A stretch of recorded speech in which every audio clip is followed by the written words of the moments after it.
আমিনশিপে আপনাদের সবাইকে স্বাগতম। আমার এই চ্যানেলটির মাধ্যমে যাবতীয় জমি পরিমাপগুলো জানতে পারবেন।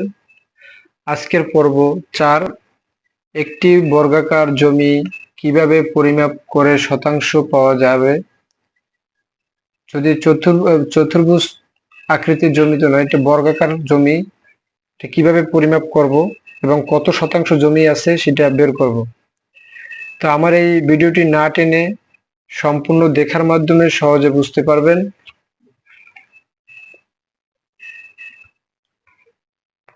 তো বর্গাকার জমি এটা আমরা যেভাবে পরিমাপ করব, প্রথমে সংজ্ঞাটা জেনে নেই।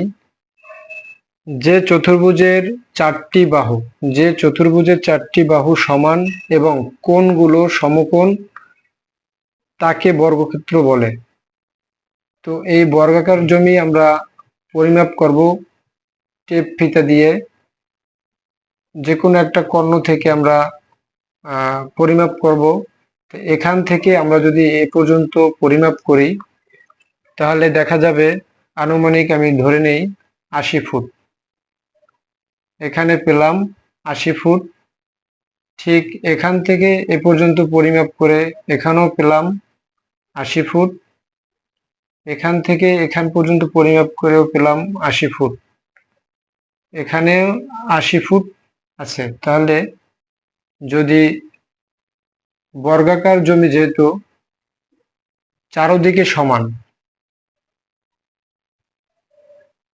তো আমরা এটা পরিমাপ করব। এখন ক্ষেত্রফল নির্ণয় করতে হবে, সূত্রে যেতে হবে। ক্ষেত্রফল সমান বাহু গুণ বাহু, বাহু। তাহলে আমরা 4টা বাহু পেলাম, 4টা বাহুই সমান, চতুর্দিকে সমান। তাহলে আমরা 2 বাহু নেব। উপর থেকে একটি বাহু নিলাম, ৮০ ফুট গুণ হলো প্রস্থর দিক থেকে নিলাম ৮০ ফুট। বাহু গুণ বাহু, যেহেতু আমরা এটা পূরণ করে নেব। তো এটা আমরা পূরণ করি। ৮০ গুণ ৮০, তাহলে ৬,৪০০ পেলাম। ৬,৪০০ এটা বর্গ ফুট। সবসময় এটা বর্গ ফুটে হবে, যেহেতু ফুটের হিসাব আমরা পেলাম। তাহলে এই বর্গাকার জমিটায় মোট ৬,৪০০ বর্গ ফুট জমি আছে। তো এখান থেকে কত শতাংশ জমি আছে সেটা আমরা বের করব এখন। তাহলে আমরা জানি ১%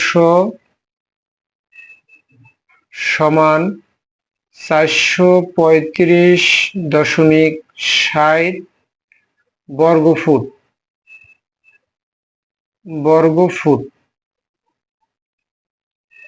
৬০ বর্গ ফুট। তাহলে ১% সমান যদি ৪৩৫.৬০ বর্গ ফুট হয়, তাহলে ৬,৪০০ বর্গ ফুটে কত শতাংশ হবে? তাহলে ধরি ৬,৪০০ বর্গ ফুটকে আমরা যদি ৪৩৫.৬০ দিয়ে ভাগ করি, ৪৩৫.৬০ দিয়ে যদি ভাগ করি তাহলে আমরা শতাংশ পাবো। তাহলে এখানে আমরা ভাগ করে নিই।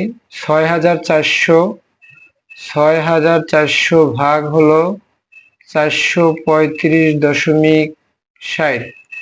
তাহলে আমরা পেলাম ১৪.৬৯ শতাংশ।